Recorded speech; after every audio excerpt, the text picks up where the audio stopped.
بسم اللہ الرحمن الرحیم۔ السلام علیکم ورحمۃ اللہ وبرکاتہ۔ امید کرتی ہوں کہ آپ سب اللہ رب العزت کے فضل و کرم سے خیریت سے ہوں گے۔ عزیز سامعات، آج ہم میں سے بہت سے لوگ ڈپریشن اور ناکامیوں کا شکار ہیں۔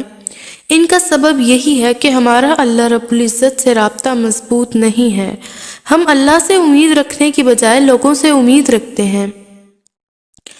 عزیز سامعات، جدید معاشیات کہتی ہے کہ دنیا میں وسائل محدود ہیں اور انسان کی ضروریات لامحدود۔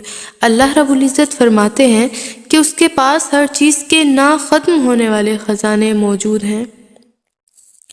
اللہ تعالیٰ کا ارشاد ہے، بسم اللہ الرحمن الرحیم، لَهُ مَقَالِيدُ السَّمَاوَاتِ وَالْأَرْضِ يَبْسُطُ الرِّزْقَ لِمَن يَشَاءُ وَيَقْدِرُ إِنَّهُ بِكُلِّ شَيْءٍ عَلِيمٌ۔ آسمانوں اور زمین کے خزانوں کی کنجیاں اس کے پاس ہیں، جسے چاہتا ہے کھلا رزق دیتا ہے اور جسے چاہتا ہے نپا تلا دیتا ہے۔ اسے ہر چیز کا علم ہے۔ ہم شہرت کے طلبگار ہوتے ہیں اور لوگوں سے شہرت مانگتے ہیں، مثلاً فینس، فالوورز، ویوز اور لائکس کے لیے جان لگا دیتے ہیں۔ یہ سب عارضی ہیں۔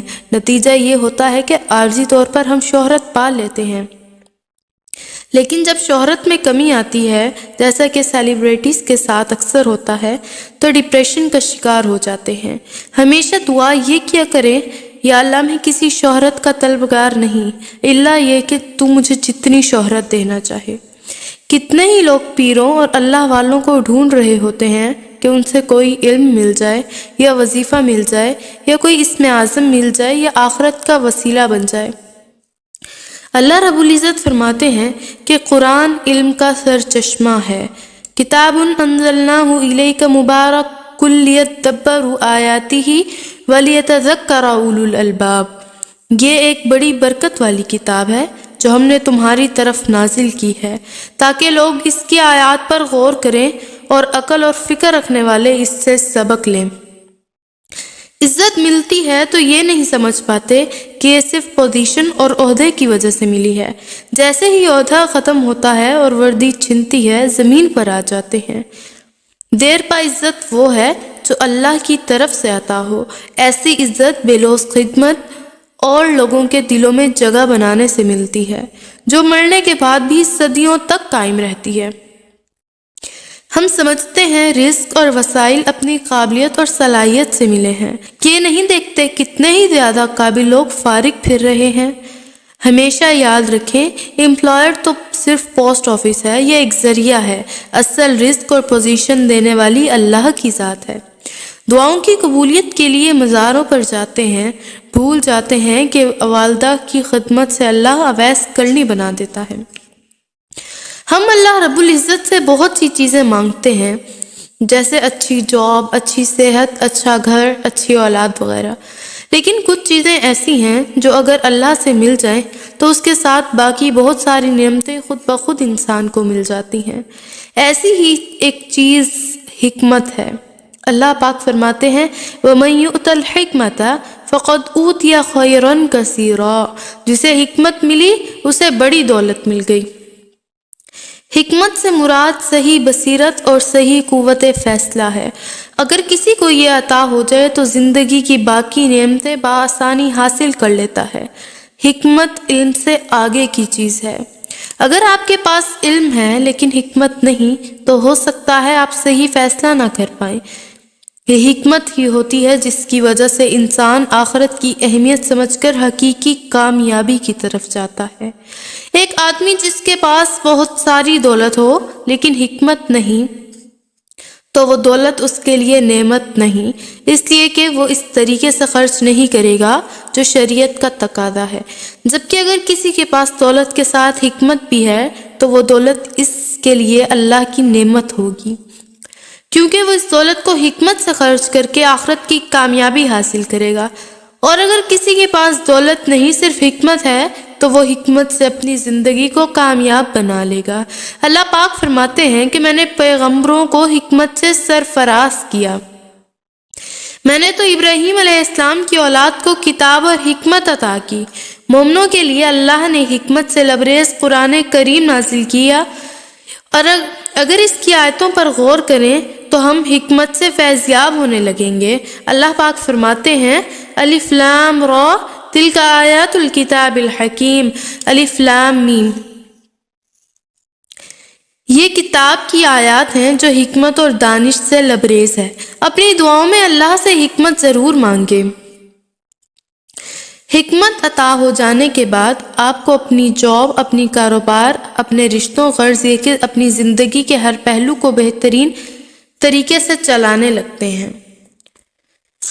کچھ یاد رہا کچھ بھول گئے، دن رات کے ان جھمیلوں میں، رنگوں کے میلے ڈھیلوں میں، ان فکروں میں، ان فاقوں میں، ان سارے کھیل تماشوں میں، ان دولت کے انباروں میں، سب شہرت کے درباروں میں، ہم کرنے اصل کیا آئے تھے؟ دنیا کے گھورک دھندوں میں کچھ یاد رہا کچھ بھول گئے۔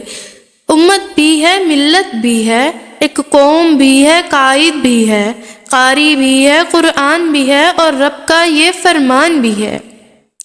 پھر آزادی اسلام بھی ہے، اس دعوت میں ہے شامل سب، جس منصب پر فائز ہیں۔ اب اس کام کو کرنا کیسے ہے؟ دنیا کے گھورک دھندوں میں کچھ یاد رہا کچھ بھول گئے۔ جس ذات پہ ہے ایمان بہت، اس رب کے ہیں پیمان بہت، کیا اس کو اب تم بھولو گے جس کے ہیں احسان بہت؟ ہم عہد بھی کر کے آئے تھے کہ شاہد ہیں ہم حاضر ہیں، اقرار کیا تھا لفظوں میں، تو مالک ہے تو مولا ہے، تو رازق ہے تو قادر ہے، تو کامل ہے ہم ناقص ہیں۔ دنیا کے گورکھ دھندوں میں کچھ یاد رہا کچھ بھول گئے۔ سب رشتے ناتے اپنے ہیں، ماں باپ اور بہن بھائی ہیں، کس پر کس کا حق ہے کتنا؟ دنیا کے گھورکھ دھندوں میں کچھ یاد رہا کچھ بھول گئے۔ کیا فرض نبھانا ہے لازم؟ کیوں سنت کو اپنانا ہے؟ یہ مال و زر کے ڈھیر بہت، کس تک ان کو پہنچانا ہے؟ یہ محلوں سے آباد نگر، آخر کس کو دے جانا ہے؟ یہ سانس تو گنتی کے ہی ہیں، جب لمحے پورے ہوتے ہیں تو لوٹ کے گھر کو جانا ہے۔ اس نعمت کا، اس دولت کا پھر کیسے قرض چکانا ہے؟ دنیا کے گھورکھ دھندوں میں کچھ یاد رہا کچھ بھول گئے۔ قرآن نے یہ بتایا ہے کہ فکر کرو اس لمحے کی، سب دنیا میں رہ جانا ہے اور ساتھ عمل لے جانا ہے۔ پھر کیا کچھ لے کر جائیں گے اور کیا پیچھے رہ جانا ہے؟ آخر وہ دن بھی آنا ہے جب سب کو ہی مر جانا ہے۔ دنیا کے گھورکھ دھندوں میں کچھ یاد رہا کچھ بھول گئے۔ یہاں پہ جیسے جیتے ہو پھر ویسے ایک دن جانا ہے اور اپنا عہد نبھانا ہے۔ اب سوچو کیا کچھ پانا ہے؟ کیا یوں ہی جیتے جیتے بس آخر ایک دن مر جانا ہے؟ کچھ اس دن کی تیاری ہو، سج سج کے ایسے جانا ہے کہ لینے والے آئیں تو دل میں ہو ایک آن بسا، ہر ایمان سجا، لبوں پہ کلمہ جاری ہو، ہر عمل ریا سے خالی ہو، ہر بدعت سے بیزاری ہو، کہ حوض کوثر پہنچے تو بس ملنے کی تیاری ہو۔ اسلام کھرا اور خالص ہو، اب ایسا قول ثابت ہو کہ پھر نہ یہ پچھتاوا ہو، ہم اصل جو کرنے آئے تھے۔ دنیا کے گھورکھ دھندوں میں کچھ یاد رہا کچھ بھول گئے۔ دعا ہے کہ اللہ پاک ہمیں دین کی صحیح سمجھ عطا فرمائے اور اس پر عمل کرنے والا بنا دے۔ اگر آپ کو ویڈیو اچھی لگی ہو تو دعاؤں میں ضرور یاد رکھیے گا، لائک شیئر اینڈ سبسکرائب کرنا مت بھولیے گا، اور بیل آئیکن کو بھی ضرور پریس کر دیجیے گا۔ السلام علیکم ورحمۃ اللہ وبرکاتہ۔